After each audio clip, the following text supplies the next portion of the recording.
Hello friends, in continuation of our video lectures on simplex method, theory and algorithms, in second part today we will discuss the artificial variable techniques, especially big M method and their different cases.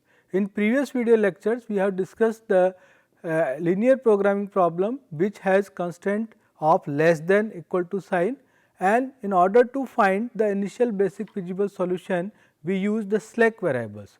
But what happen when we have a LPP which has greater than equal to constant or equal to sign equations as a constant, then we need the artificial variable. So, in this video lecture we will discuss the artificial variable techniques, specifically big M method. As we have said, when we have a LPP with constant greater than equal to or equal to sign, then in such problem we cannot obtain initial basic feasible solution for the simplex method. To avoid such difficulties, we add one or more variables to such constants.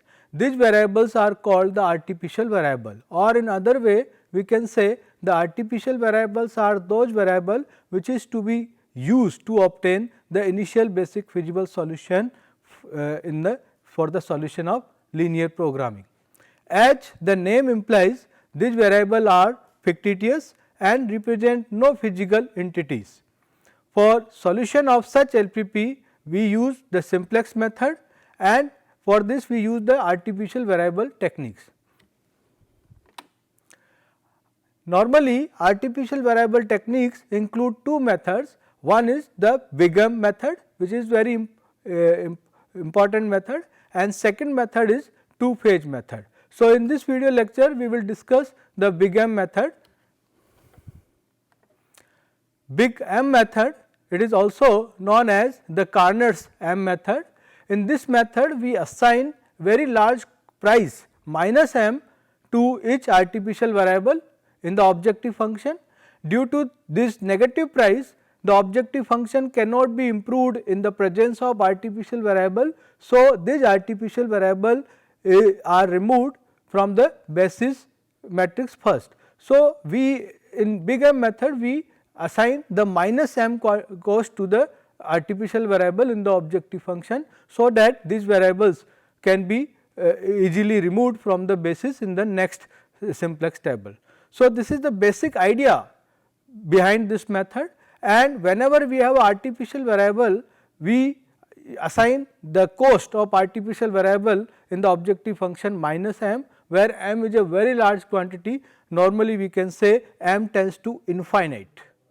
Now, I am coming to one numerical example, and we will solve this numerical example by simplex method or by big M method at blackboard. So, as we have discussed in our previous video lectures, in first step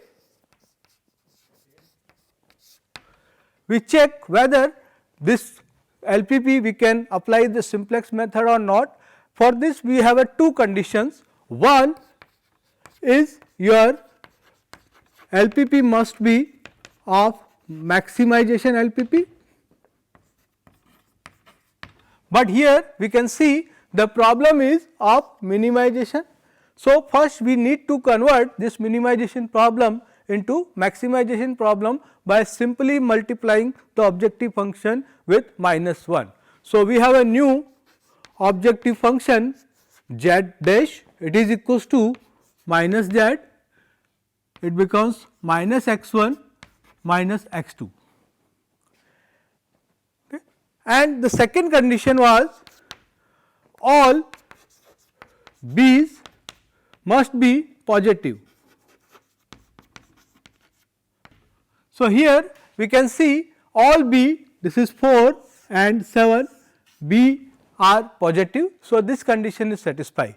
Now, with this new objective function we can apply the simplex method. In second step we introduce slack or surplus variable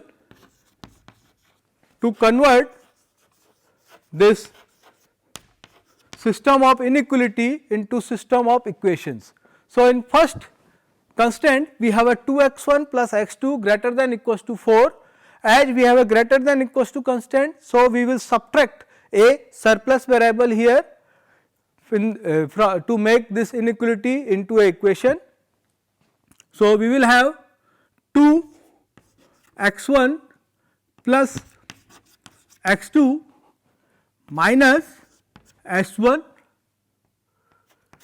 then it becomes equals to 4. In the second constant, we have again constant has greater than equals to sign. So, we will subtract another surplus variable, then we have x1 plus 7 x2 minus s2, that is equals to 7, and we have a objective function, we will write simultaneously, it is minus x1 minus x2. For the simplicity, we take the cost of surplus variable 0 and 0, and all these variables x1, x2, s1, s2 are greater than 0. So, in second step we introduce slack or surplus variable. In third step,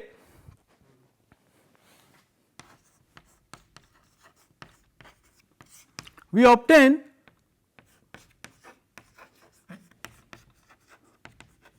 initial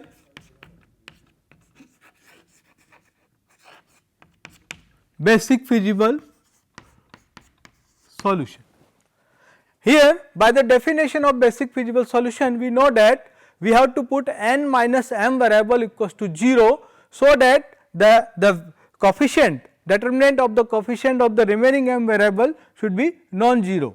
So, here we have a total 4 variables, one is x1, x2, s1 and s2, and but we have only 2 equations. So, 4 minus 2 we need to put 2 variables as a 0. For the simplicity, we normally put the given variable equals to 0. So, I suppose x1 is 0 and x2 is 0, then we have a solution s1 is minus 4 and s2 is minus 7. This is basic solution, but this solution is not feasible because the value of the variable is not positive. Here we can see s1 is negative and s2 is negative. So, this is not basic feasible solution, and by the simplex method we must have the initial basic feasible solution, then only we can come to the optimal solution by iterations. So, in order to find the basic feasible solution, we need to add some artificial variable. So, here we have s1 negative value. So, I add one new variable a1. This a1 variable is the artificial variable,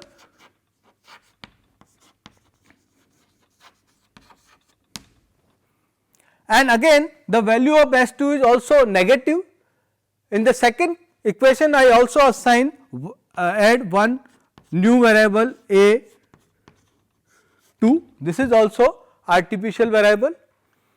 Now, this artificial variable is used to obtain the initial basic feasible solution, and now we have an increased number of variables, we have x1, x2, s1, s2, a1 and a2. Total we have 6 variables and 2 equations. It means we need to put 4 variables equals to 0. So, what we will do? We will suppose this s1 is 0 and s2 is also 0. We put x1, x2, s1, s2 0, then we get the value of a1 is equal to 4 and value of a2 is equal to 7. Now, this solution is basic feasible solution because we can see all the values of the variable is 0 and positive. Now, we need to use the artificial variable technique, Here we have two options, either we use big M method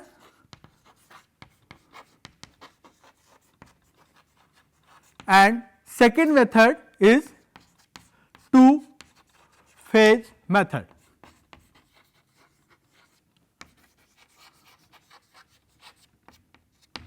So, in this lecture we will discuss the big M method, in next lecture we will discuss the two phase method. Now, I will solve this problem with the big M method. So, here in objective function I put the cost of artificial variable minus m. So, here we have a x1 minus x2 plus 0 into s1 plus 0 into s2. So, I put here the cost of artificial variable, it is minus m into a1 and minus m into a2. Now, I will solve this problem with the usual simplex method, and next step we will have a simplex table and we will improve by iteration this initial basic feasible solution up to the optimal solution. So, let us see in the next step. Now, we have a fixed tabular form. It is CB, XB, B, CJ, X1, X2, S1, S2 and we add A1 and A2. Here we put XB indicates the basic variable, here the basic variable is A1 and A2.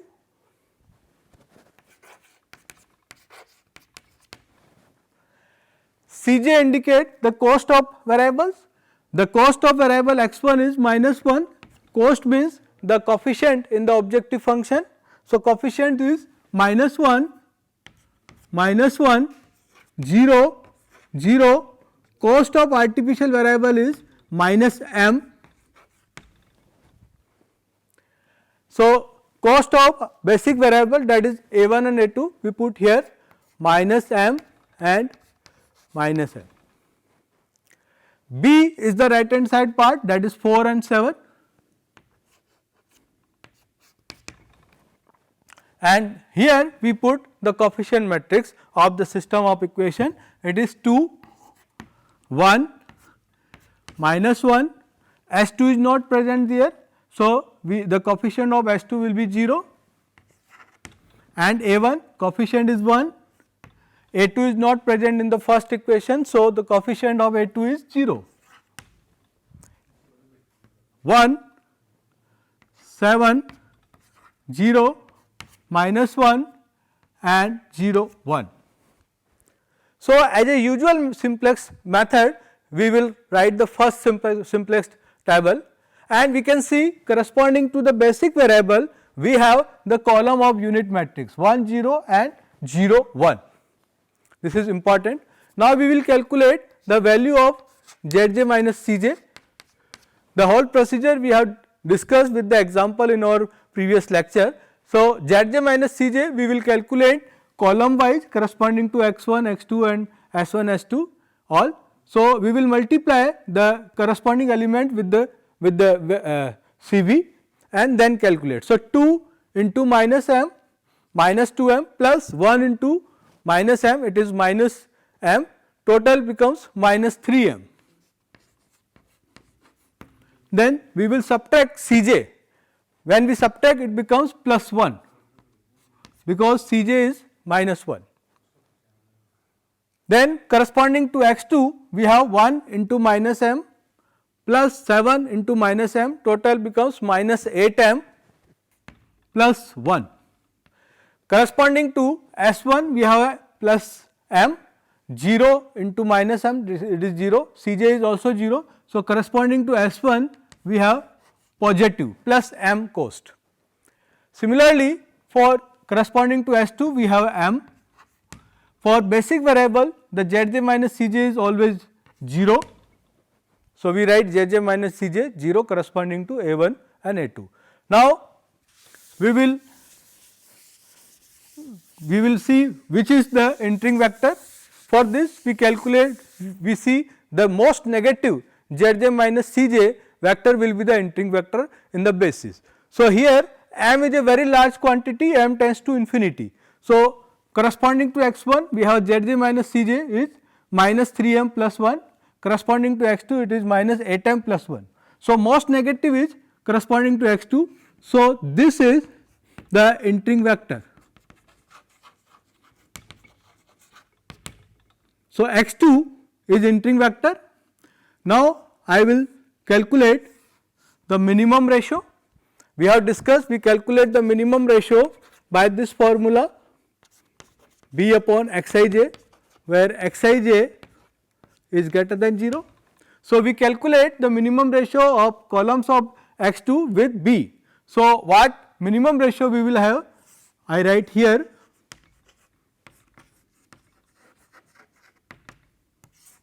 so it is 4 upon 1 and 7 upon 7. So, it is 7 upon 7 is the minimum. So, where we have a minimum ratio it is key element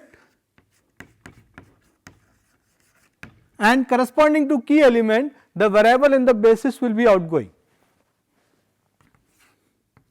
So, A2 will be outgoing. So, here we have seen that the first table the artificial variable is removed. It means the variable which has the cost minus m, where m is a very large quantity, they will be removed automatically. So, that is why this method is known as the big M method. Now, I am going to the second table. In second table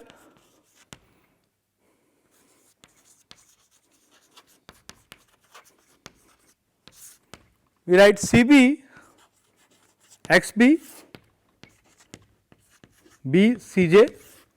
We will use the same tabular form. We have variable x1, x2, then s1, s2, a1, a2. In new basis we have variables, basic variable a1 and corresponding to, because we want to remove this a2, a2 is already outgoing vector, in place of a2 we will have x2 this, and cost of the variables are the same, it is minus 1, 0, 0, minus m and minus m.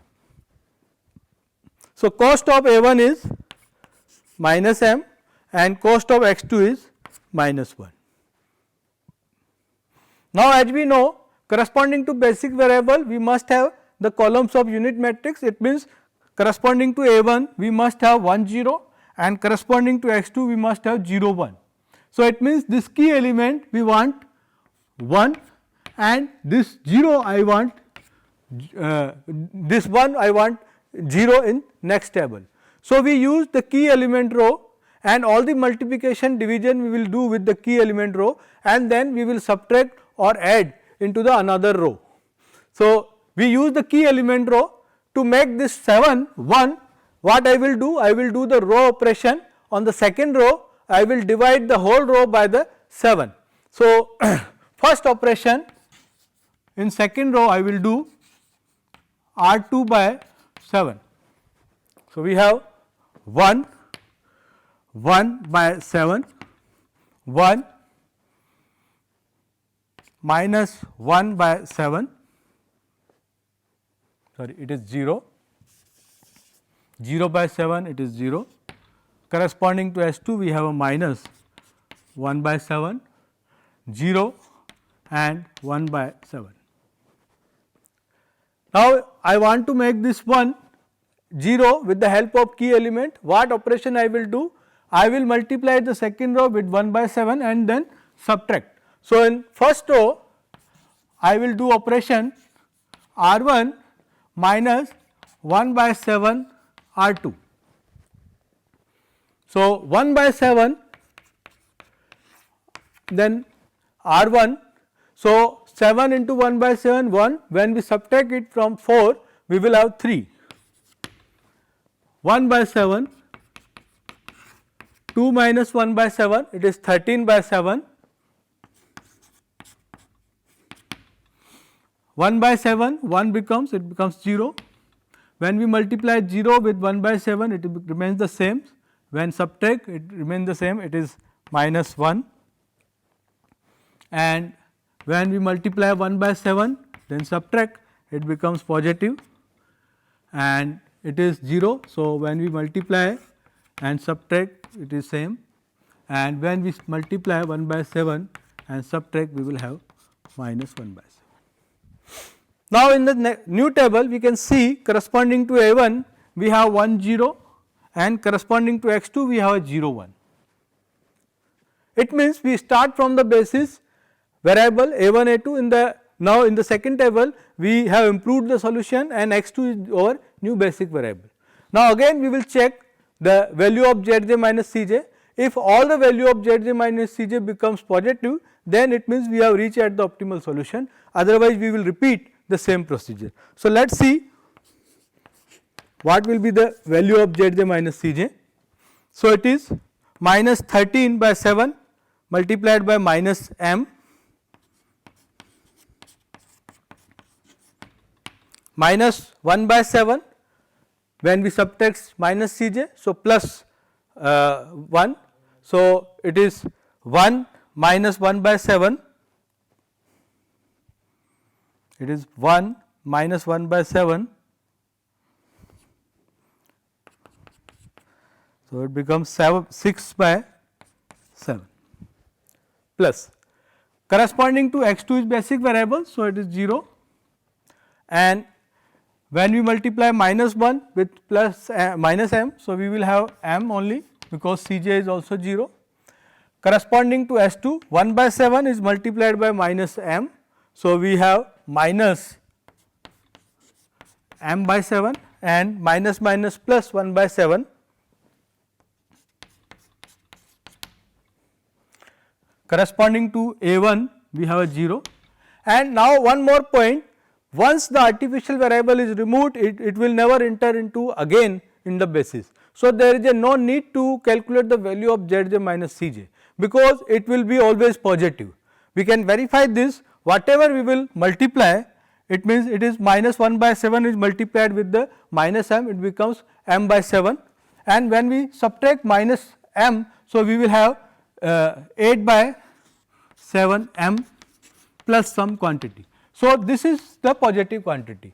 So, there is no need to calculate the value of Zj minus Cj corresponding to the artificial variable which has been already removed. It will never enter into again the basis. So, now we can see we have a Zj minus Cj, it is minus 13 by 7 m plus 6 by 7 corresponding to x 1. So, which is most negative, because m is a large quantity, we can see this is most negative,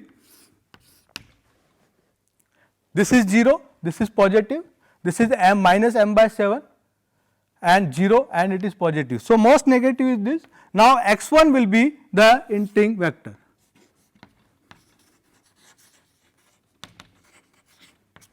Entering vector. Now, let us see which will be the key element and outgoing vector. For this, we will calculate the minimum ratio b upon xij, xij should be greater than equals to 0. So, I write here minimum ratio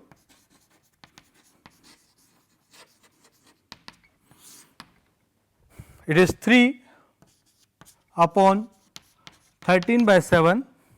So, it is 21 by 13, and in the second row we have 1 upon 1 by 7, it is 7. So, minimum is 21 by 13. It means this becomes our key element, and corresponding to key element we have A1 in the basis. So, A1 is the outgoing vector. So, A1 will be the outgoing vector. in next table. Now, we have to third table and in which we have removed this A1 from the basis. So, what we will have in the next table, let us see.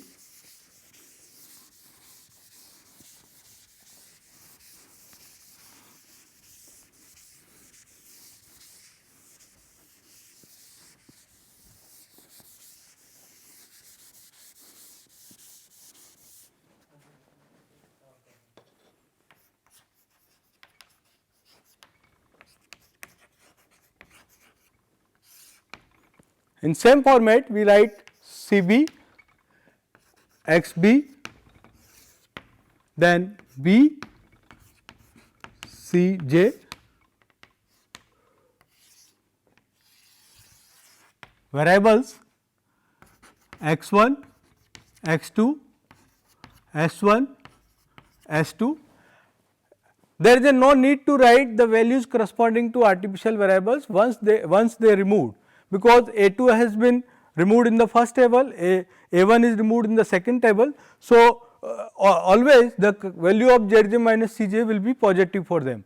So, it will never enter into again in the basis. So, we can skip the values corresponding to A1 and A2.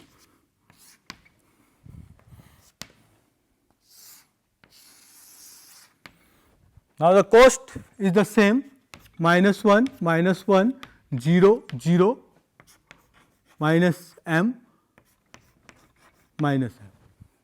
Now, in the basis we have x1 and x2, corresponding to x1 we have cost minus 1 and corresponding to x2 we have cost minus 1. Now, corresponding to x1 we must have 1 0 in the new table, 1 0, and corresponding to x2 we must have 0 1, because we know that corresponding to basic variable we must have the columns of identity matrix. So, I want to make this key element 1 and 1 by 7 0 with the help of key element. So, what I will do in the first row, I will divide the whole row by 13 by 7.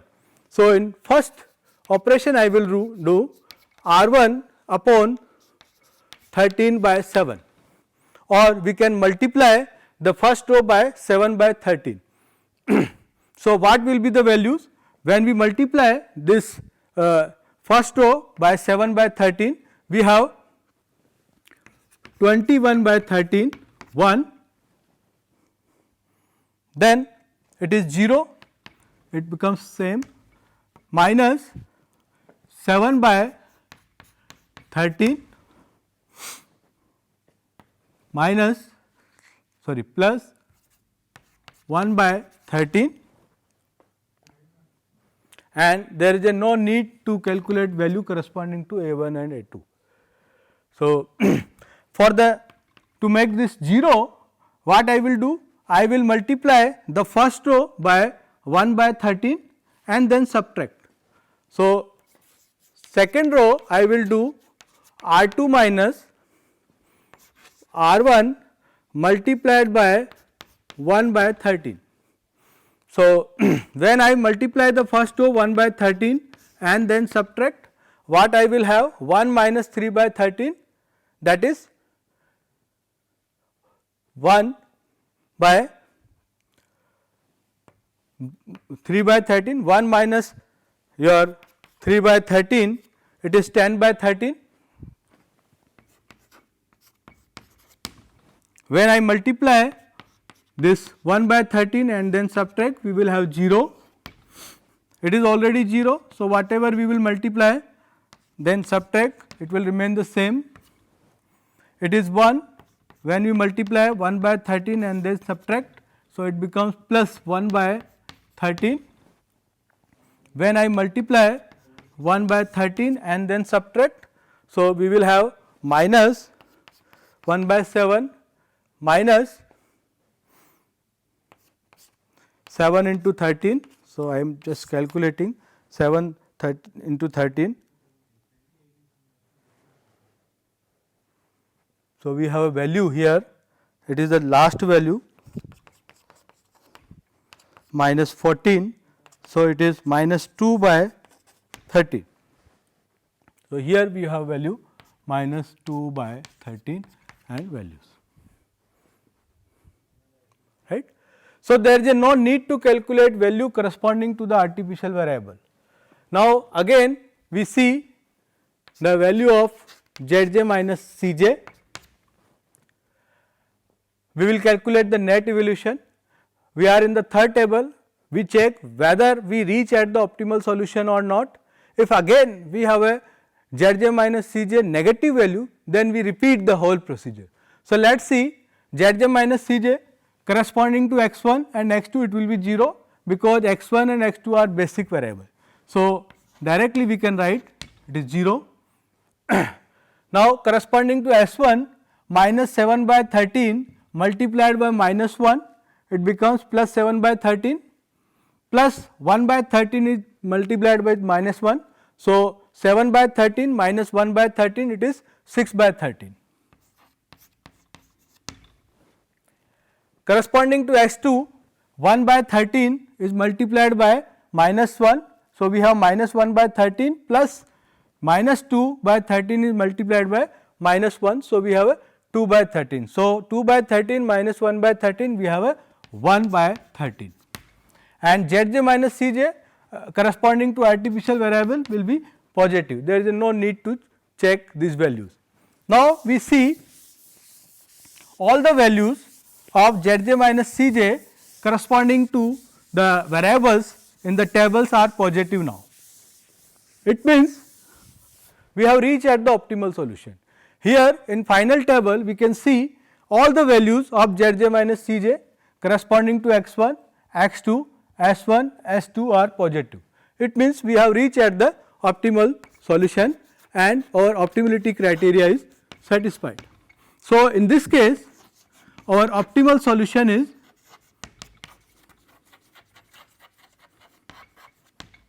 your x1 is 21 by 13 and x2 is 10 by 13 and value of z which was in minimization in original LPP, it was x1 plus x2.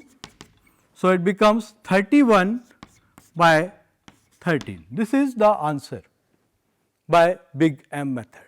So, whenever we have a LPP which has greater than equal to constraint or equal to constraint, then we use the artificial variable, and for artificial variable we have two methods, big M and two phase method. So, big M method is quite simpler method in comparison to the two phase method. Two phase method is a little bit lengthy method.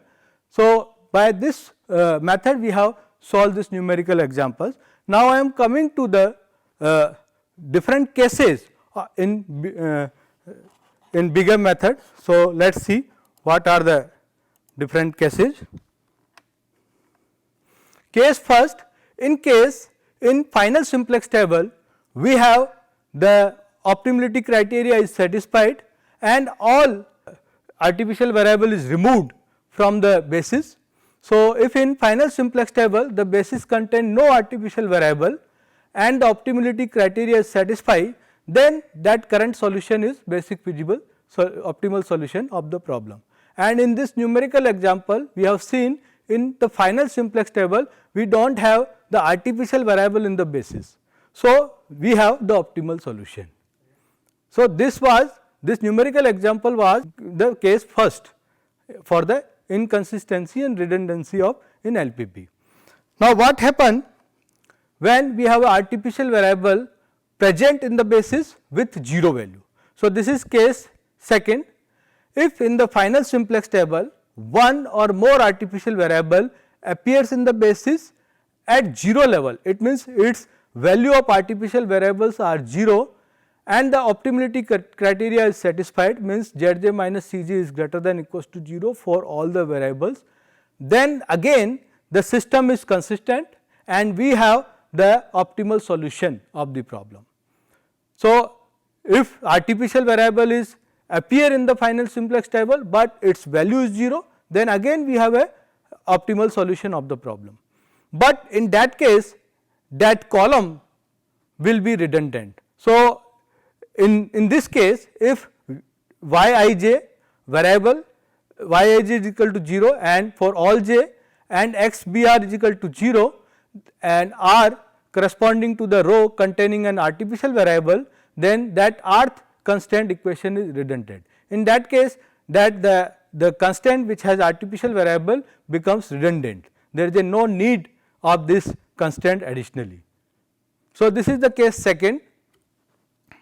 What happen when we have a artificial variable in the final simplex table with non-zero value? So, this is the case third. In this case, if in final simplex table at least one artificial variable appears in the basis B at positive level in final simplex table, or the artificial variable, the value of artificial variable in B is non-zero and optimality criteria is satisfied, means all Zj minus Cj becomes positive in last table, but artificial variable appears in the table basis with non-zero value, then in that case there exists no feasible solution to the problem. It means the problem has no solution. So, we have a 3 cases with Bingham method and we can identify these cases by the presence of artificial variable in the basis in final simplex table. So, if artificial variable is not present in basis in final table, then we have a optimal solution. If artificial variable is present in the basis with 0 value, then we have a optimal solution, and if artificial variable is present in the basis in final table with non-zero value, then we have a no solution. So, in this lecture we have discussed the Bingham method for solving the LPP which has greater than or equals to constants, and also we discussed some cases. So, in next lecture we will discuss two phase method and different special cases with two phase method.